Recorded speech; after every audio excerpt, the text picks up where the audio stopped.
नमस्कार शेतकरी मित्रांनो, मी नितीन दामोदर तोरमल, ॲडव्हान्स पेस्टिसाइड तालुका प्रतिनिधी सेलू। आज आपण कांदा जिथं सगळ्यात जास्त उत्पन्न घेतलं जातं आहे बियाण्याचं असं गाव आहे चिखलठाणा, इथे उभा आहोत कांद्याच्या प्लॉटमध्ये।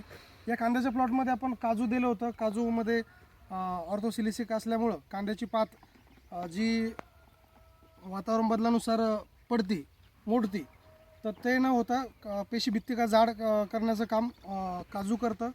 वातावरण बदलाचा स्ट्रेस पिकावर येत नाही, त्याच्यामुळं एकंदरीत कांदा पिकाची रोगप्रतिकारशक्ती स्ट्रॉंग होऊन त्याच्यावर थ्रिप्सचा अटॅकसुद्धा कमी होतो।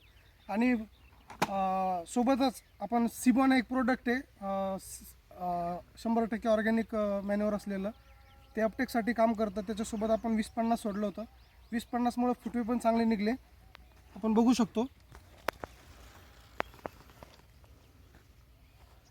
सिबॉन आणि 20-50चा वापर कांदा पिकामध्ये शेतकऱ्यांनी केला पाहिजे, जेणेकरून कांदा पिकाची म्हणजे क्वालिटी पण चांगली राहील, फुटवे चांगले राहतील आणि एकंदरीत उत्पन्नामध्ये वाढ होईल। आणि इथून पुढचं जे नियोजन आहे तुम्ही मला विचारू शकता कांदा पिकासाठी। माझा मोबाईल नंबर आहे 98 34 10 43 46, आपण संपर्क करू शकता।